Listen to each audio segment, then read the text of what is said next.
नमस्कार, स्वागत है आपका। आप देख रहे हैं यूपी मांगे उत्तर। आपके साथ मैं हूं राम मोहन शर्मा और यूपी मांगे उत्तर में आज बात करेंगे उस मेल की जिसमें मिलने वाले बेमेल से दिखते हैं। एक तरफ बीजेपी के प्रदेश अध्यक्ष हैं तो दूसरी तरफ सुहेलदेव भारतीय समाज पार्टी के अध्यक्ष ओम प्रकाश राजभर।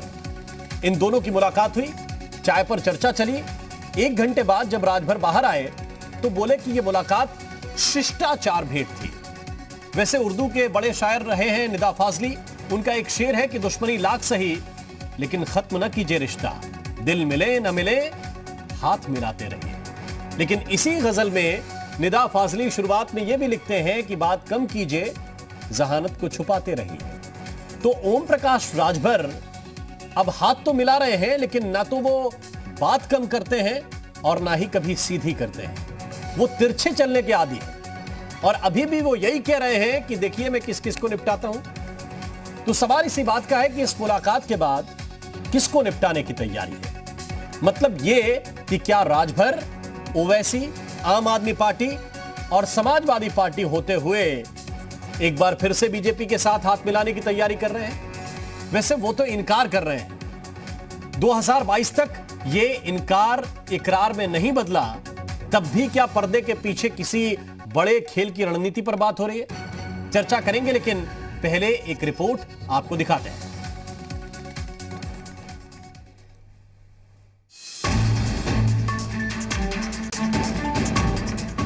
उत्तर प्रदेश में छोटे दल बड़े काम के हैं। 403 सीटों वाले बड़े प्रदेश में ये भले ही सरकार बनाने और गिराने में सीधे दखल न रखें, लेकिन कई सीटों पर जीत और हार तय जरूर करते हैं।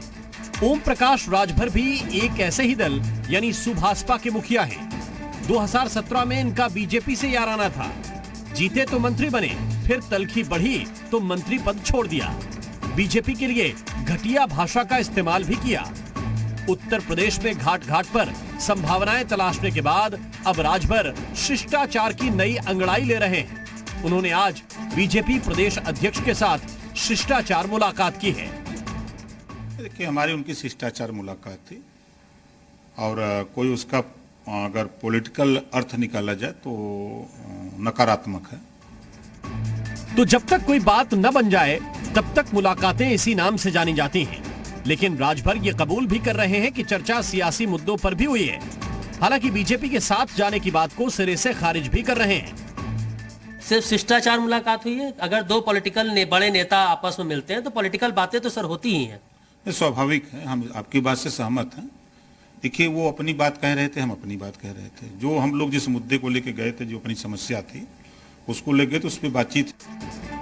तो ओम प्रकाश राजभर कहते हैं कि सपा, बीएसपी, कांग्रेस के लिए गुंजाइश है लेकिन बीजेपी के लिए दरवाजे बंद हैं। तो सवाल ये कि फिर मुलाकात हुई क्यों? तो इसके पीछे थे बीजेपी के प्रदेश उपाध्यक्ष दयाशंकर सिंह। राजभर और स्वतंत्र देव सिंह की मुलाकात करवाने वाले दयाशंकर सिंह की बात सुनकर आपको मुलाकात के मायने शायद समझ आए। कोई इस तरह की मुलाकात नहीं थी कि मैंने गठबंधन के संबंध में मुलाकात नहीं थी। एक औपचारिक मुलाकात थी और राजनीति में कोई संभावनाओं का इनकार नहीं किया जा सकता है। और पहले भी वो हम लोग के साथ रह चुके हैं। साथ हम लोग 2017 का चुनाव साथ साथ लड़े हैं। वैसे राजनीति में ना तो कोई स्थायी दोस्त होता है और ना ही स्थायी दुश्मन।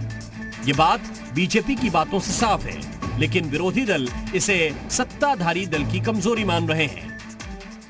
राजनीति में एक दूसरे से भेंट हो जाना, ये कोई राजनीतिक गठजोड़ों के ओर संकेत करना हो या इस प्रकार का राजनीतिक कोई मंतव्य रहा हो, ये आवश्यक नहीं हुआ करता। हम लोग राजनीति में ये हमेशा सबसे माननीय अटल जी भी यही किया करते थे कि कटुता का भाव नहीं बना चाहिए। राजनीतिक अच्छे कार्यों की प्रतिद्वंद्विता होनी चाहिए। भारतीय जनता पार्टी को इस बात का एहसास हो गया है कि अब 2022 में बाईसाइकिल की सरकार आ रही है, इसलिए वो इधर उधर भटक रही है, इससे उससे मिल रही है। कितनी भी भारतीय जनता पार्टी इधर उधर भटक ले, चूंकि जनता ने मन बना लिया है अब की बाईसाइकिल की सरकार होगी और 2022 में भारतीय जनता पार्टी को सच में भटका दी। तो ये हड़बड़ाहट है या रणनीति? ये तो तब साफ होगा जब राजभर पूरे पत्ते खोलेंगे, क्योंकि चाहे ओवैसी हो, अखिलेश यादव हो या आम आदमी पार्टी, ओम प्रकाश राजभर हर संभावना तलाश रहे हैं।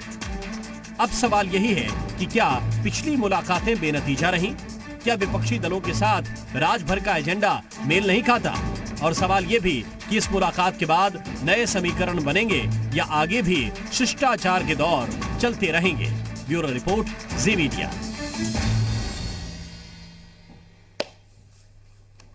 और आइए चर्चा की शुरुआत करते हैं। एक बहुत खास पैनल हमारे साथ जुड़ा हुआ है। भारतीय जनता पार्टी के प्रवक्ता हरीश श्रीवास्तव जी हमें ज्वाइन कर रहे हैं। नावेद सिद्दीकी साहब हमारे साथ जुड़ गए हैं, प्रवक्ता हैं समाजवादी पार्टी के। बहुत बहुत स्वागत है आप दोनों का। सुनील अर्कवंशी जी इस वक्त हमारे साथ जुड़े हुए हैं। आप प्रदेश अध्यक्ष हैं सुभाषपा के। और कांग्रेस पार्टी की ओर से इस वक्त विकास श्रीवास्तव जी हमारे साथ जुड़ गए हैं। आप दोनों का भी बहुत बहुत स्वागत है। और सबसे पहला प्रश्न सुनील अर्कवंशी जी आपके लिए। प्रश्न यह है कि आप लोग बहुत कटु शब्दों का इस्तेमाल करते रहे, विशेष रूप से ओम प्रकाश राजभर, भारतीय जनता पार्टी के लिए, भारतीय जनता पार्टी के वरिष्ठ नेताओं के लिए। और उन शब्दों पर कभी यह भी नहीं कहा गया आप लोगों की तरफ से कि आवेश में निकले हुए शब्द हैं। आप लोग ये कहते रहे कि जो कहा है वो ठीक कहा है। लेकिन अचानक ऐसी क्या तलब लगी कि चाहे स्वतंत्र देव सिंह के घर जाकर पीने की तलब उठी राजभर साहब को? नहीं, देखिए, हमारे माननीय राष्ट्रीय अध्यक्ष जी हमेशा मुद्दों को लेकर मन से उन्होंने जो भी कहा, हमेशा पिछड़े पिछाड़े दलित अल्पसंख्यक समाज की लड़ाई लड़ने की बात उन्होंने कही। सरकार में रहे तब भी उन्होंने कही और सरकार के बाहर गए तब भी उन्होंने कही। मंच पर ऐसा उन्होंने कुछ भी कभी नहीं कहा कि कोई ऐसी बात लगे कि किसी को विरोध सा नजर आए उसमें। रही बात चाय पीने की, तो हमारे माननीय राष्ट्रीय अध्यक्ष जी ने सुबह ही आप सबके सामने ये बोल दिया था कि ये मुलाकात शिष्टाचार मुलाकात है और इस तरीके की मुलाकात अभी हमारे माननीय अखिलेश जी के साथ हुई है, माननीय संजय जी के साथ में हुई है, माननीय ओवैसी जी के साथ में हुई। तो इस तरीके की मुलाकात इससे पहले अभी मुरादाबाद में माननीय भूपेंद्र चौधरी जी मंत्री पंचायती राज जी हैं, उनसे मुलाकात हुई। तो इस तरीके की मुलाकात लगातार होती रहती है और राजनीति में मुलाकात करना कोई ऐसी बात नहीं है कि हमारा भागीदारी संकल्प मोर्चा कोई उनसे समझौता करने जा रहा है। इस तरीके की बात हमारे माननीय राष्ट्रीय अध्यक्ष जी साफ तौर से आप लोगों को सभी को बता चुके हैं। इस तरीके की कोई बातचीत नहीं। भागीदारी संकल्प मोर्चा अपनी जगह पर मजबूत खड़ा हुआ है और आज भी वो सरकार बनाने की बात कर रहा है। अर्कवंशी जी, आप अखिलेश यादव से मिले, आपके अध्यक्ष कहते हैं कि वहां संभावना है, उनसे बातचीत चल रही है। आम आदमी पार्टी से मिले, वहां संभावना है, बातचीत चल रही है। अब जब आम आदमी पार्टी से मिलते हैं, ओवैसी से मिलते हैं, तो आपकी संभावना है वहां कि आप कोशिश कर रहे हैं कि एक गठबंधन बन जाए जो बीजेपी को हरा दे। लेकिन जिनके साथ तौर पे हम लोगों ने सुन लीजिए, लेकिन जिनके साथ आप सरकार में शामिल रहे बतौर मंत्री, जिनके साथ आपकी लंबी मुलाकात हुई और फिर बीच में इतनी कड़वाहट आ गई कि मंत्री पद छोड़ दिया, उनसे अगर आप फिर से मुलाकात कर रहे हैं तो क्या यह माना जाए कि आप अपने स्वार्थ के लिए, अपनी बेहतरी के लिए सारे दरवाजे खटखटा के देख लेना चाहते हैं? जहां बढ़िया डील मिलेगी वहां बात बनेगी। नहीं, डील की तो यहाँ पर कोई बात ही नहीं है। बात सबसे बड़ी हमारी मुद्दे की थी। हम लोग उत्तर प्रदेश में शराब बंद कराना चाहते थे, हम लोग पिछड़े समाज की न्याय समिति की रिपोर्ट लागू कराना चाहते थे, हम शिक्षा कानून में सुधार लाना चाहते थे, हम बिजली मुफ्त देना चाहते थे। इन मुद्दों को लेकर हमारी भारतीय जनता पार्टी से समझौता हुआ था। समझौता होने के बाद 6 महीने के बाद कहा गया था कि हम इन 6 महीनों के बाद हम इन सब बातों पर काम करेंगे। उसके बाद कोई भी काम ऐसा नहीं किया जो भारतीय जनता पार्टी के साथ हम लोग रहते। माननीय राष्ट्रीय अध्यक्ष जी हमारे श्री ओम प्रकाश राजभर जी लगातार उस मुद्दे को लगातार कहते रहे और लगातार सरकार से बात भी करते रहे कि भाई आपने हमसे वादा किया था कि इन पिछड़े पिछाड़े अल्पसंख्यक समाज के लोगों को कब हक हिस्सा अधिकार मिलेगा। बंजारा समाज है, अर्कवंशी समाज है, पाल समाज है, प्रजापति समाज है, इन सबको कब हिस्सेदारी मिलेगी? आप थाना उठा के देख लीजिए, एक भी थाने पर दरोगा, सिपाही, इंस्पेक्टर कोई भी नहीं मिलेगा। कहते कि ये सारी चीजें आप कर लें तो हो सकता है कि आप जीत जाएं। ये ऐसे गुर भी हो सकता है आप लोगों ने दिए हों। ठीक है, मैं बात करता हूं हरीश जी से। देखिए, ये तो लगातार हमारे मंत्री जी बोलते रहे हैं और लगातार राजभर साहब है उसी बात पर जो कहते हैं वाराणसी में सभा कर रहे थे तो कह रहे थे कि बीजेपी कार्यकर्ता जहां मिले दौड़ा लो, पीट दो इनको। उनको बड़े आदर भाव से चाय पिलाई जा रही है। क्या चल रहा है बीच में? देखिए, ये माननीय ओम प्रकाश जी आज गए हमारे सम्मानित प्रदेश अध्यक्ष जी से भेंट करने, तो अब ये तो आप ओम प्रकाश राजभर जी ही बता सकते हैं कि क्या है। लेकिन जहाँ तक मुझे जानकारी है कि माननीय प्रदेश अध्यक्ष जी से, स्वतंत्र देव जी से उनकी एक ये शिष्टाचार भेंट थी।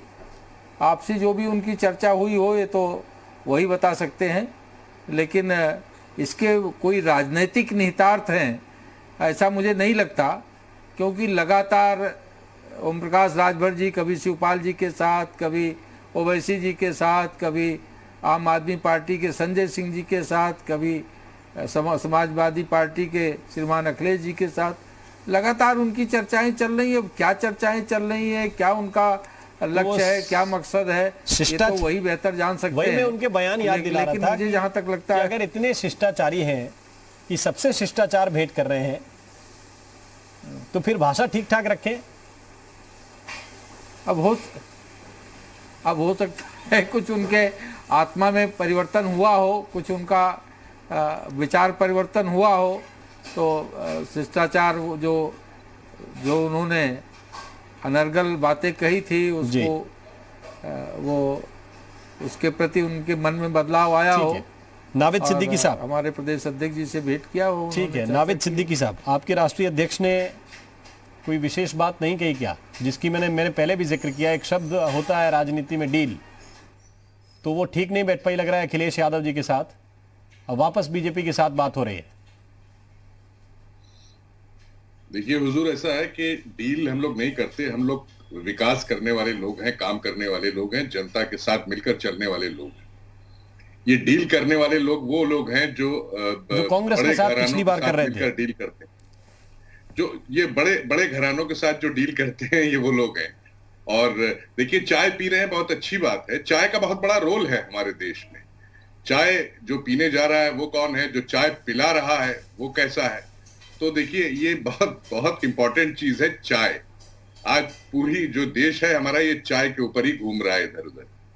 तो मैं ये कहना चाहूंगा कि भारतीय जनता पार्टी को जब पता लगता है कि उनकी जमीन खिसक रही और अब उनके साथ बहुत कुछ गड़बड़ होने वाला है, या फिर एक तरीके से समझ लीजिए कि वो जनता का क्या मन है उन्होंने भांप लिया है, तो इस तरीके से ये अब जो भी चीज हो रही है वो करते हैं। ये हर जगह वो जिस तरह बच्चे पतंग लूटने के लिए लंगड़ फेंका करते हैं, आपको मालूम होगा लंगड़ क्या होता है, हमारे यूपी में बहुत इस्तेमाल किया जाता है।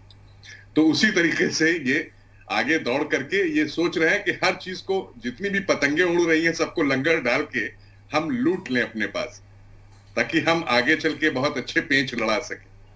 तो ये भारतीय जनता पार्टी का रोल है। और देखिए ऐसा है कि एक बड़ा खूबसूरत शेर है, ये मुलाकात के ऊपर है। आप तो बहुत समझदार पत्रकार हैं, बहुत अच्छे जर्नलिस्ट हैं, शेर भी बहुत खूब समझते हैं आप। देखिए, बड़े खुलूस से मिलता है, सुनिएगा शेर जी, बड़े खुलूस से मिलता है नवाजिश उसकी, बड़े खुलूस से मिलता है नवाजिश उसकी, मगर इस दिल को पता है कि है साजिश उसकी। तो कौन कैसे मिल रहा है, किस लिए मिल रहा है, उसके दिल में क्या है, उसके मन में क्या है, ये सारी चीजें जो है ये कहीं ना कहीं इशारा करती है कि बहुत खुलूस से मिल रहा है, तो कोई साजिश हो सकती है, कोई साजिश हो सकती है जी। वसीम बरेलवी एक बड़े शायर हैं अपने प्रदेश के, वो भी एक शेर बड़ा अच्छा कहते हैं कि उसी को हक है इरशाद, उसी को जीने का हक है इस जमाने में, जो इधर का लगता रहे और उधर का हो जाए। क्या बात है, हमारा अज़्म सफर कब किधर का हो जाए, ये वो नहीं जो किसी रह गुजर का हो जाए।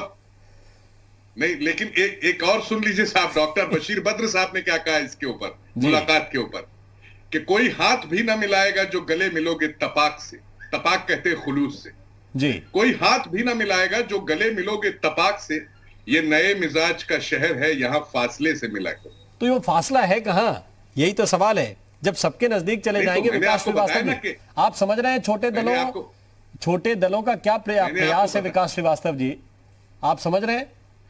क्योंकि हर पार्टी चाह रही है, बड़ी पार्टी, कि छोटे दलों से गठबंधन हो जाए तो जो उनके प्रभाव वाली सीटें हैं उस पर काम आसान हो जाएगा।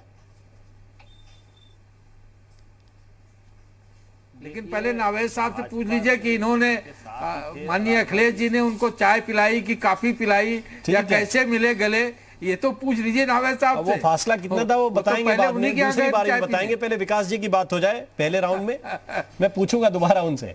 विकास जी, देखिए, भाजपा के कूचे से बहुत बेआबरू होके निकले थे माननीय राजभर जी, और मुद्दा था कि 33% महिलाओं को आरक्षण, शराबबंदी, अति पिछड़ों को फ्री शिक्षा।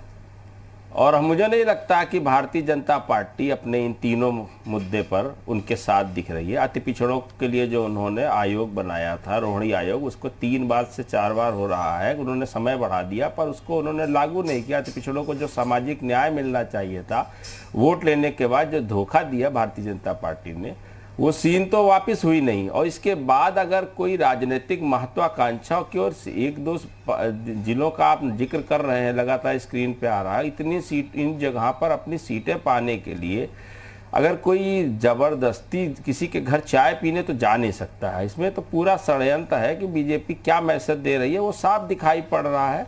वोट के लिए किसी भी स्तर पर जाने के लिए तैयार है और चाय पीना कोई बुरी बात नहीं है, पर जो कुछ अभी उत्तर प्रदेश के जनमानस ने देखा है कि किस तरीके से अति पिछड़ी जातियों के लिए न्याय की लड़ाई लड़ रहे थे राजभर जी, और उनके शब्द और बिगड़े बोल भी लोगों ने सुने, और आज फिर जाना, इसका मतलब है कि दोनों तरफ से कोई राजनीतिक खेल था जिसको आपने बार बार स्क्रीन पे दिखाया। और मुझे लगता है आज उत्तर प्रदेश की जनमानस में सबने देखा इस खेल को, तो हम इसमें क्या तो खेल क्या था? वो भाषणबाजी, वो अभद्र भाषा, वो खेल था या असली खेल अब होने जा रहा है? देखिए, खेल तो हो चुका है। भारतीय जनता पार्टी का राजनीतिक अस्तित्व जो है वो जनता ने तय कर दिया है, बस केवल चुनाव होना बाकी है। 2022 का जो विधानसभा चुनाव होगा बहुत ही रोचक होगा, क्योंकि जनता से जो वादे किए गए थे उस पर कितना खरे उतरे हैं, उसकी जवाबदेही अब भाजपा सरकार के पास बचे नहीं है समय कि उन 3-4 महीने में कुछ देने की स्थिति में हो। कुल मिला के जो भी रोजगार को लेकर के और जो बड़े बड़े सुरक्षा को लेकर, स्वास्थ्य को लेकर जो वादे किए गए थे वो कागज पे ही सिमट के रह गए हैं। और अभी 5 महीने बाकी है, पर जिस तरीके से भारतीय जनता पार्टी का बौखलाहट, घबराहट दिखाई पड़ रही है चुनाव को लेकर, अभी से ही छोटे छोटे राजनीतिक दल जिन्होंने इतना अभद्र भाषा का प्रयोग एक दूसरे के प्रति किया हो, इस तरीके से तुरंत बैठ जाना और समझने लगना, इसमें अभी कुछ कहने में थोड़ा जल्दबाजी होगी। पर मुझे नहीं लगता है कि अब ये दोबारा काट की हांडी। ठीक है, के विक्रम राव साहब, कोई राजनीतिक लाभ इनको मिलने वाला। ठीक है, के विक्रम राव साहब, राजभर साहब क्या मैसेज देना चाह रहे हैं यहाँ से कि भाई अगर ठीक ठाक कोई उनसे बात नहीं करेगा, या जितना उन्हें पिछली बार बीजेपी में मिला, मसलन 8 सीटें थी, 4 पर वो जीते थे, मंत्री पद मिला, इससे बड़ी अगर कोई बात नहीं कहता है तो फिर विकल्प यही है? राममोहन जी, एक बात बड़ी साफ है और वो हम लोग स्पष्टतया समझ लिए।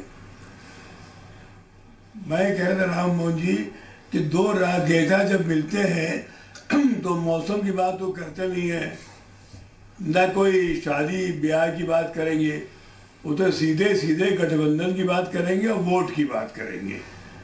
अब सवाल ये है कि ओम प्रकाश राजभर जी की विश्वसनीयता कितनी है, कितना भरोसा किया जा सकता है।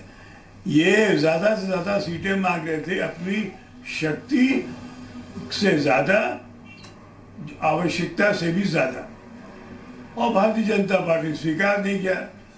अब भाई 300 से ऊपर जिनकी सीटें हों वो क्या वो स्वीकार करें, सौदेबाजी करें, नहीं माना, बात टूट गई। अब दोबारा इनसे बात करने के लिए दोबारा जब उनको लेंगे तो क्या सुखदेव सिंह जी भूल जाएंगे कि अभी वो ओवैसी से बात करके आए थे, गलबैया की थी उन्होंने मुस्लिम मस्जिद इतिहास से? तो ये भी तो विचार करना होगा। अब हो सकता है कोई निजी काम से गए हो राजभर सिंह उनसे मिलने, तो मुझे लगता नहीं कि भारतीय जनता पार्टी दोबारा वो गलती करेगी जो एक बार वो कर चुकी है राजभर के साथ, और जिसे वो धोखा खाई, अंततः राजभर जी को जाना पड़ा या निकलना पड़ा।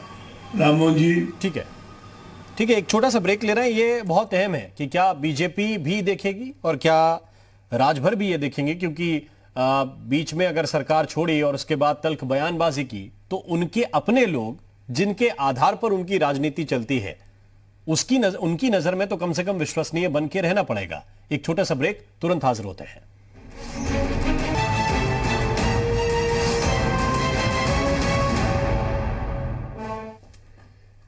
ब्रेक के बाद स्वागत है आपका। चर्चा इसी बात को लेकर कर रहे हैं कि जब एक तरफ लड़ाई है तो फिर ये मोहब्बत की बात, ये शिष्टाचार की अंगड़ाई आखिर क्या कहती है। हमारे साथ चर्चा करने के लिए खास मेहमान लगातार जुड़े हुए हैं। सुनील रघुवंशी साहब, कांग्रेस के प्रवक्ता, ब्रेक से पहले कह रहे थे कि खेल आप लोग कर रहे हैं, उस जनता से आप लोग क्या कहेंगे जिसके सामने आप बीजेपी की लगातार आलोचना करते रहे? क्या ऐसी बात हुई कि आपको लगा कि यह शिष्टाचार भेंट होनी चाहिए? और ये सभी जानते हैं, आप कहिए कुछ भी, कि विक्रम राव साहब भी ये कह रहे थे कि दो राजनेता बैठेंगे तो मौसम की चर्चा तो नहीं करते हैं। बिल्कुल, आपने साफ कहा है और हमारे राष्ट्रीय अध्यक्ष जी भी सुबह आप लोगों के सामने ही कह चुके हैं कि वाकई में शिष्टाचार मुलाकात थी, मगर मुलाकात के बाद राजनीतिक बातें हुई। माननीय राष्ट्रीय अध्यक्ष हमारे सुहेलदेव भारतीय समाज पार्टी के राष्ट्रीय अध्यक्ष जी हैं। अब माननीय स्वतंत्र देव जी प्रदेश अध्यक्ष है इस समय, उससे पहले वो कैबिनेट मंत्री हुआ करते थे। इसी सरकार में हमारे राष्ट्रीय अध्यक्ष जी भी मंत्री हुआ करते थे। उन लोगों की लगातार मुलाकातें हुआ करती थी। पिछड़े वर्ग से आते हैं माननीय स्वतंत्र देव जी, तो पिछड़े वर्ग को लेकर जो भारतीय जनता पार्टी ने वादा किया था कि पिछड़े वर्ग की न्याय समिति की रिपोर्ट लागू करेंगे, तो उस पर चर्चा की उन्होंने कि भाई आखिर इस वर्ग के लेकर आप इसी समाज से आते हैं, पिछड़े वर्ग से आते हैं, इस पर आप लोग बोलने का कब काम करेंगे। इस तरीके की वार्ता हुई। उन्होंने पार्टी के बारे में पूछा कि आपकी पार्टी का क्या चल रहा है, तो उन्होंने कहा हम लोग लगातार भागीदारी संकल्प मोर्चा का गठन किए हुए हैं और हम लोग भागीदारी संकल्प मोर्चा से 2022 में चुनाव लड़ने का काम करेंगे। इस तरीके की वार्ता हुई और आप लोग राजनीतिक मायने जरूर निकाल लेंगे, मगर राजनीतिक वार्ता कोई इस तरीके की नहीं हुई कि जिससे कि हमारा भारतीय जनता पार्टी से कोई गठबंधन होने को लेकर करार हुआ हो। नहीं, ठीक है, आप कह रहे हैं कि गठबंधन तक बात नहीं पहुंची, लेकिन उसके घर मुलाकात करने के लिए बहुत कम जाते हैं, जिससे आपको 2022 में लड़ाई लड़नी है, जिसको हटाने के लिए आपका जन भागीदारी मोर्चा, जिसको लेकर संकल्प ले रहा है, अलग अलग दलों से गठबंधन बनाते घूम रहे हैं। अब उसी के अध्यक्ष के घर जाके अपनी रणनीति बताएंगे क्या?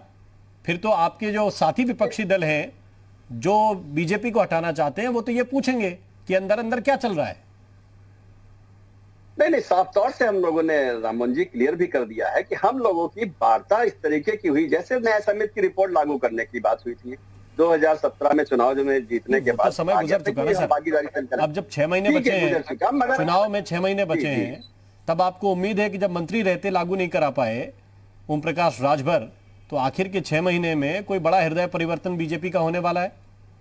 ये किस तरह की आप कोशिश कर रहे हैं बताने की, हम कोशिश कर रहे हैं समझने की, लेकिन प्रदेश की बात प्रदेश की जनता समझ सके ऐसी बात तो समझाइए कम से कम, कि ऐसे वक्त में जब 6 महीने बचे हैं तब कौन सी रिपोर्ट आप लागू करवाना चाहते हैं बीजेपी के नेताओं से? नहीं, तो वही तो हम लोग बात उठाने गए थे कि आप पिछड़े वर्ग से आते हैं। आपने आज तक पिछड़े वर्ग के बारे में क्या बात करने की कोशिश की? सरकार में रहते हुए पिछड़ों को न्याय दिलाने की क्या बात की? जो पिछड़े पिछाड़े दलित समाज के लोग हैं, इनको न्याय समिति की रिपोर्ट जो लागू होनी थी, आपने लागू नहीं अभी तक कराई। और साफ तौर से हमारे राष्ट्रीय अध्यक्ष जी ने साफ किया है, सुबह ही साफ किया था कि हमारी राजनीतिक वार्ता सिर्फ इस मुद्दों पर हुई, ना कि हमारी भारतीय जनता पार्टी से किसी गठबंधन को लेकर। ठीक है, आपकी बात में समझ गया कि आपकी बात इससे ज्यादा नहीं हुई। हरीश श्रीवास्तव जी, लेकिन अभी तो एक आरोप लगता था कि ओवैसी आपकी बी टीम है, अब राजभर साहब भी इसी लिस्ट में आ जाएंगे क्या?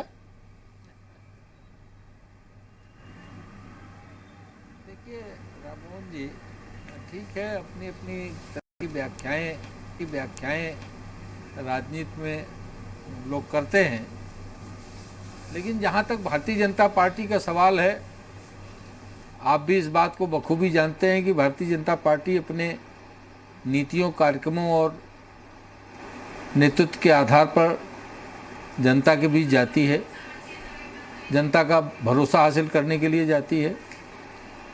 और इस देश के यशस्वी प्रधानमंत्री और उत्तर प्रदेश के यशस्वी मुख्यमंत्री, अगर इनकी जो सरकार का जो नीतियां हैं, जो कार्यक्रम हैं, अगर आप उसको देखें तो उसके केंद्र में इस देश का गरीब है, इस देश का किसान है, इस देश के पिछड़े हैं, इस देश की महिलाएं हैं, युवा हैं, इन सब का सशक्तिकरण है। क्योंकि माननीय प्रधानमंत्री जी का और माननीय मुख्यमंत्री जी का मानना है कि जो पिछली कतार में लोग खड़े हैं वो खुशहाल होंगे, वो समृद्ध होंगे, तो देश अपने आप विकसित राष्ट्रों की श्रेणी में स्वतः पहुंच जाएगा। और उसको लेकर के केंद्र सरकार और उत्तर प्रदेश की सरकार काम कर रही है। लगातार जो पिछड़े लोग हैं उनके सशक्तिकरण के लिए, उनके रोजगार के लिए, वो रोजगार देने वाले बने, इन सब योजनाओं को लगातार सरकार लागू कर रही है, उसको क्रियान्वित कर रही है। यही कारण है कि कोरोना जैसी महामारी संकट में भी मेरा सवाल उत्तर प्रदेश में ये बता दीजिए कि राजभर साहब को चाय पे स्वतंत्र देव सिंह ने बुलाया कि राजभर साहब ने आग्रह किया कि आपके साथ चाय पी लेंगे?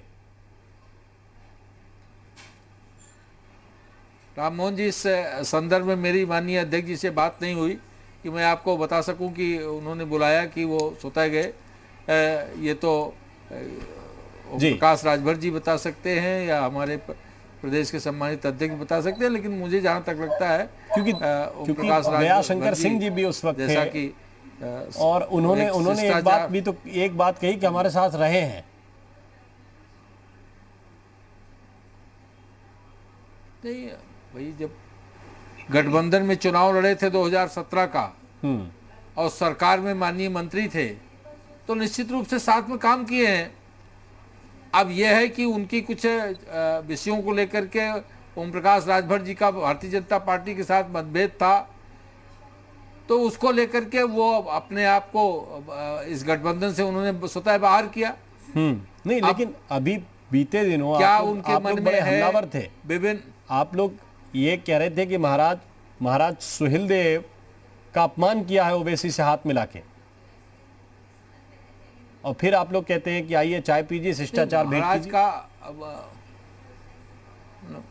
महाराज सुहेलदेव के अपमान की बात हम यूं कहते हैं क्योंकि ओवैसी साहब उन्हीं गाजी की मजार पे चादर चढ़ाने गए थे और उनके साथ ओम प्रकाश राजभर जी भागीदारी संकल्प मोर्चा बना रहे हैं।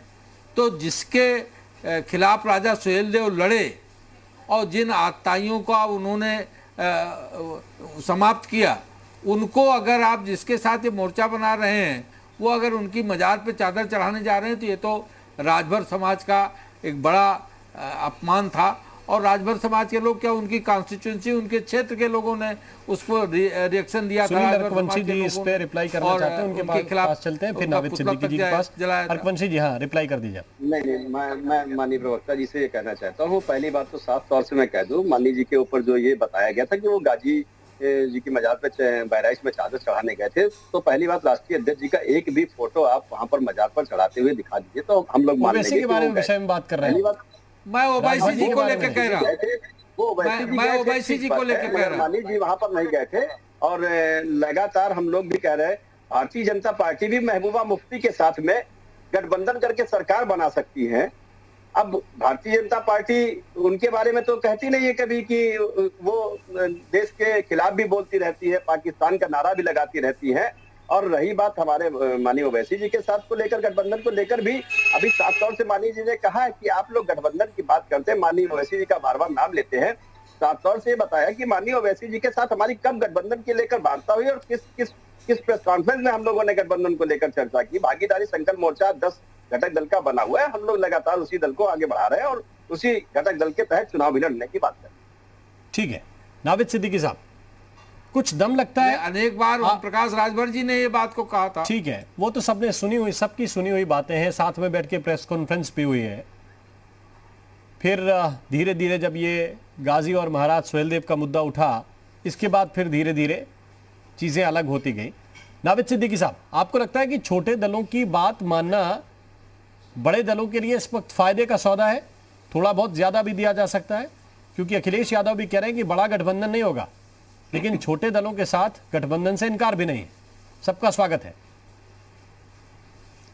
देखिए, छोटे दलों को जो आप जिक्र कर रहे हैं, छोटे दलों को भी ये सोचना चाहिए कि हमारे देश का लोकतंत्र जो है खतरे में है देश का, और संविधान हमारा किस तरह से उसको क्या से क्या किया जा रहा है। ये हर चीज को अगर बचाना है, अगर देश का लोकतंत्र बचाना है, तो भारतीय जनता पार्टी को और फिरका परस्त ताकतों को हटाना पड़ेगा। तो छोटे दलों की जहां तक आप बात कर रहे हैं, तो आप उनको सामने आकर के, जैसा कि बकौल आपने कहा कि डील का एक अल्फाज आपने इस्तेमाल किया, तो ये डील वगैरह नहीं होनी चाहिए और आवाम के लिए सोचना चाहिए, जनता के लिए सोचना चाहिए, प्रदेश के हित के लिए सोचना चाहिए, देश के लिए सोचना चाहिए। और उसको अगर आप सोचकर आगे बढ़ेंगे तो हमें पूरा यकीन है कि आप एक सच्चे दिल से एक सच्चे इंसान के साथ, सच्चे दल का साथ आप देंगे और फिर आप आगे बढ़ेंगे, तभी आप इन बुराई वाली पार्टियों को रोक सकेंगे और जड़ से इनको उखाड़ सकेंगे। लेकिन अगर आप बीच में आप यकीन आपका कभी इधर कभी उधर इस तरह से रहेगा तो नुकसान जो है इसमें आपका नहीं होगा ना, इसमें नुकसान सिर्फ किसका होगा? जनता का होगा, देश का होगा। इसलिए कोशिश कीजिए कि ऐसे दलों को हटाना है तो आपको एकजुट होना पड़ेगा उन लोगों के साथ, जो इन लोगों के साथ। लेकिन नावेद सिद्दीकी जी, आपको उनके प्रभाव का इलाका जीतना है तो उनके साथ आप गठबंधन कीजिए। मैं सिर्फ ओम प्रकाश राजभर या सुभाषपा की बात नहीं कर रहा हूं, निषाद पार्टी है और भी छोटे छोटे कई दल हैं, लेकिन उनको उनका हक देना या हक से कुछ ज्यादा देना, क्योंकि पार्टनर छोटे हैं, उनको भी ग्रो करने के लिए स्पेस देना, ये तो जिम्मेदारी है कि नहीं? देखिए, माननीय राष्ट्रीय अध्यक्ष जी हमारे आदरणीय अखिलेश यादव जी ने एक बार क्लियर इसको कह दिया है कि हम जो भी इन ताकतों को रोकने के लिए, ये जो इसको बुराई जड़ से खत्म करने के लिए हमारे साथ बिल्कुल जो आना चाहेगा तो हमारे दरवाजे खुले हैं। तो ये एक सेंटेंस अपने आप में एक बड़े राजनेता अगर कह रहे हैं तो जाहिर है उसके पीछे क्या चीज है वो छोटे दल भी समझ सकते हैं क्या है, वो आप भी समझते हैं, हम भी समझते हैं, जनता भी समझती है। उन्होंने ये कह दिया है कि आपके लिए हमारे दरवाजे खुले हैं। अब इससे बढ़कर अखिलेश यादव जी और क्या कह सकते हैं, आप ये बता दें। ठीक है, ये तो बहुत हम्बलनेस हो गया, ये तो ये कहने के बाद ही तो ओम प्रकाश राजभर की मुलाकात हुई। अब मुलाकात के बाद अगर वो वापस बीजेपी की तरफ मूव कर रहे हैं, हालांकि इनकार करते हैं कि हम नहीं करेंगे गठबंधन, लेकिन अगर वो चाय पीने के लिए जा रहे हैं, इच्छा उनकी हो रही है कि शिष्टाचार भेंट करें, तो इसका मतलब ये है कि अभी जो बात हुई उससे संतुष्ट नहीं है, आपका जो ऑफर है उससे खुश नहीं है। विकास श्रीवास्तव जी, क्या बड़े दलों को यह पहल करनी चाहिए कि छोटे दलों को ग्रो करने के लिए, उनको अपनी जमीन बनाने के लिए मौके भी पर्याप्त दें, वरना वो अपने फायदे का सोचेंगे? देखिए, ये जो वाकया है इसमें भारतीय जनता पार्टी की एक रणनीति है, जिसका मैं इस चैनल के माध्यम से एक बार आपको, लोगों का ध्यान नहीं जा रहा है। हकीकत ये है कि बिहार में नीतीश कुमार जी लालू यादव जी के दोनों बेटों से मिल चुके हैं और ओम प्रकाश चौटाला जी से भी मिल रहे हैं। पेगासस जासूसी मामले को लेकर जांच की मांग भी कर रहे हैं, जातिगत गणना की भी वो मांग कर रहे हैं। 2017 में जो वादा अति पिछड़ी जातियों से किया गया था कि आपको आपका प्रतिनिधित्व के हिसाब से न्याय नहीं मिल पाया है मंडल कमीशन में, उसके लिए पूरी समीक्षा की जांच कर रहे हैं और समस्त उत्तर प्रदेश की जातियों को लेकर, जिसमें से राजभर जी का भी समाज था, केवल एक समाज के तौर पे इनको अपने साथ जोड़ा और 2017 का चुनाव जीता उत्तर प्रदेश में। पर इसके बाद आप देख रहे हो लगातार अति पिछड़ी जातियों के आरक्षण में कटौती हो रही है। आदरणीय सोनिया जी ने नीट के मामले में पत्र लिखा, करीब 11,000 बच्चों को पिछले 6-7 साल से नहीं मिल रहा था, 2017 से इधर नहीं मिला, 14 से नहीं मिला उधर, करीब 11,000 बच्चे अति पिछड़े जो वंचित रह गए अपने हक से। और जब बिहार में जमीन दरकती चली जा रही है, नीतीश कुमार जैसे नेता इनका साथ छोड़ रहे हैं, एनडीए में खलबली का माहौल है, चौटाला जी इनके खिलाफ बात कर रहे हैं, सारे लोग एकजुट हो रहे हैं, क्योंकि अति पिछड़ों के साथ जो सामाजिक न्याय का वादा करके 2017 का चुनाव जीतने का जो षड्यंत्र भारतीय जनता पार्टी के लोगों ने किया, वो अब ओपन हो चुका है। और उसमें राजभर जी केवल सत्ता की राजनीति करने लगे, उन्होंने अवैसी जैसी विघटनकारी ताकत को अपने साथ जोड़ा। नीतीश कुमार का अंतर हृदय जाग रहा है पिछड़ों के प्रति, तब आपको देखना पड़ेगा कि आरजेडी के साथ गठबंधन के बाद उन्होंने क्या किया, पिछले चुनाव में जीतने के लिए क्या क्या किया। नीतीश कुमार जी के अंदर राजनीतिक महत्वाकांक्षा जगी है, ना कि उनके अंदर अति पिछड़ों के प्रति प्रेम जगा है। हकीकत तो ये है कि अब मुझे ये बताइए कि आप जो इतनी व्याख्या कर रहे हैं, इसमें क्या ओम प्रकाश राजभर बीजेपी के टूल की तरह काम कर रहे हैं? 100%। आप क्या देख रहे हो? ओम प्रकाश राजभर ने सत्ता के लिए एक ओवैसी जैसा, ओवैसी की राजनीतिक हैसियत उत्तर प्रदेश के अंदर क्या है, पर उन्होंने ओवैसी को बुलाकर यहाँ पर केवल वोटों का ध्रुवीकरण, बीजेपी के नक्शे कदम पर चल रहे हैं, जैसे जल्दी राजनीति में आना आसान होता है। देखिए, डिस्ट्रक्टिव इमेज जो होती है बड़ी जल्दी बन जाती है और कंस्ट्रक्टिव इमेज में समय लगता है। उल्टी सीधी बातें करो, संविधान विरोधी बातें करो, जल्दी चर्चा में आ जाओगे, चैनल मीडिया में खबर बन जाओगे। उसी तरीके से चर्चा में तो आ गई है पार्टी, पर जब अति पिछड़ों को न्याय दिलाने की बात हो रही है ना, वो 33% आरक्षण पे भारतीय जनता पार्टी का सीधा है कि वो विरोध में है। 33% आरक्षण को लेकर पूर्ण बहुमत की सरकार है, दोनों उच्च सदन निचले सदन दोनों जगह मजबूती से है। नहीं, सामाजिक न्याय को लेकर राघवेंद्र कमेटी की 400 पन्ने की रिपोर्ट उत्तर प्रदेश के सदन में आ चुकी है कि आरक्षण को पिछड़ा और अति पिछड़ा। कांग्रेस आरक्षण के मुद्दे पर यह पूरा चुनाव आदित्यनाथ जी ने 17 कांग्रेस आएगी तो दिला देगी सब सारा आरक्षण। मैं सुन नहीं पाया। देखिए, सामाजिक न्याय की जो व्यवस्था है ये कांग्रेस के ही शासनकाल में हुई है। सामाजिक न्याय का जो दोहन हुआ है, कुछ जातियों को केवल लाभ मिला है और बाकी अति पिछड़ी जातियों के साथ जो सामाजिक न्याय नहीं हुआ है, ये गैर कांग्रेसी सरकारों ने उत्तर प्रदेश में वोट तो लिया पर इनके साथ न्याय नहीं किया। आप देख रहे हो लगातार 17 अति पिछड़ी जातियों को 17 जातियों को अति पिछड़ी जातियों में शामिल करने की बात और अनुसूचित जाति में शामिल करने की बात किया। सपा ने भी किया, बसपा ने भी किया और भारतीय जनता पार्टी की योगी सरकार ने भी किया। पर क्या हुआ, केंद्रीय सामाजिक न्याय मंत्री थावरचंद गहलोत ने कहा यह आपका विषय नहीं और अपनी ही सरकार में इस न्याय को नहीं करा पाई योगी आदित्यनाथ जी। सामाजिक न्याय की लड़ाई कांग्रेस पार्टी ने ही आप आएंगे तो आप करा लेंगे। 17 जातियां लड़ती चली आ रही है। इसीलिए देखिए, हम जो करा सकते हैं वो तो सरकार बनने के बाद ही करा सकते हैं और वो भी केंद्र की सरकार का ये विषय है। के विक्रम राव साहब, वोटों की राजनीति चुनाव में आप छोटे दलों की भूमिका को किस रूप में देख रहे हैं? क्या ये सीधे अपने फायदे के लिए अलग अलग दल, अलग अलग राजनीतिक बड़े नेताओं से मुलाकात कर रहे हैं और सिर्फ अपना फायदा देख रहे हैं? बड़े राजनीतिक दलों को इसमें अपनी सीटें दिख रही हैं या इसमें वाकई कोई प्रदेश के फायदे की डील या प्रदेश के फायदे की बात हो रही है?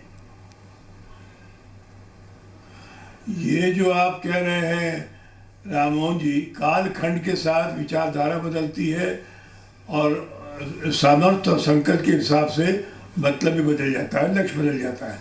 आपने बहस का दायरा बढ़ा दिया है राममोहन जी, तो मैं थोड़ा भौगोलिक और सामाजिक पहलू पर चर्चा कर लूँ। वो भी जुड़े हुए हैं राजभर जी की मुलाकात जो उन्होंने की है भाजपा अध्यक्ष से। पूर्वांचल में राजभर का प्रभाव दिखाई दे रहा है, दिखाई दिया भी था और उसकी वजह जैसे अपना दल ने पिछली बार मंत्री नहीं बनाया इनको, पटेल को, अनुप्रिया पटेल को, अब की बना दिया कि पूर्वांचल में फिर वही छोटे दलों का की बहुलता है, महत्व है और उनका समर्थन है। तो वो कहीं और न कट जाए, ये एक लक्ष्य, एकमात्र लक्ष्य हो सकता है राजभर से बात करने का, ताकि इन क्षेत्रों में जो 5-6% वोट है वो कहीं भारतीय जनता पार्टी से कट न जाए। तो ये रणनीति का हिस्सा हो सकता है कि इन छोटे मोटे दलों को लाए। अब ये दो तरफा बातें हैं राममोहन जी, ये भारतीय जनता पार्टी को भी मुफीद होगा ये और छोटे दलों को तो फायदा होगा ही। तो लिहाजा छोटे दल बातचीत तो करना चाहिए, लेकिन राजभर हैं बड़े चतुर राजनेता हैं वो, तो वो तो तौलेंगे। हो सकता है ओवैसी से उनको ज्यादा आकर्षण न रहा हो, मोह भंग हो गया हो कि मुसलमान लोग समाजवादी पार्टी को छोड़ के किसी और पार्टी के साथ जाएंगे, ये जरा कठिन लगता है। अब ये दुश्वारी भरा है, तो स्वाभाविक है कि उन्होंने सोचा होगा ओवैसी से फायदा नहीं होगा, भारतीय जनता पार्टी शायद कुछ फायदा हो जाए। ठीक है, तो मुझे लगता है कि ये ओवैसी एक शतरंज की चाल चल रहे हैं इस आशा और उम्मीद में कि शायद भारतीय जनता पार्टी ने और सीटें दे दी। बिल्कुल, अब ये समझिए कि दोनों तरफ से अपनी अपनी मजबूरी है। बहुत बहुत शुक्रिया आप सभी मेहमानों का हमारे साथ इस चर्चा में शामिल होने के लिए। अपनी अपनी मजबूरी ये है कि बड़े दलों के लिए जब 2-3 बड़े दलों की टक्कर होती है तो उन्हें 1-2% वोट अगर उनके हक में आता है, कुछ बल्क में आता है, तो उनकी वो जीत का आधार बनता है। छोटे दलों के सामने समस्या यह है कि उनका आधार ही 2 या 4% वोट का है, जो मूल बेस वोट है। अगर कोई बड़ा दल उनके साथ नहीं लगता, कोई लहर उनके साथ नहीं लगती, चाहे वो सत्ता के साथ हो चाहे सत्ता के खिलाफ वाली हो, तो फिर उनकी सीटें नहीं आती, वो अपनी जगह पर ही बने रह जाते हैं। प्रदेश में वो प्रतिनिधित्व उन्हें नहीं मिलता है। तो दोनों तरफ से तराजू पे तोलने का काम हो रहा है। कौन किसकी तरफ जाएगा, ये उत्तर प्रदेश में अब भी बड़ा सवाल है। यूपी मांगे उत्तर में अभी के लिए बस इतना ही। नमस्कार।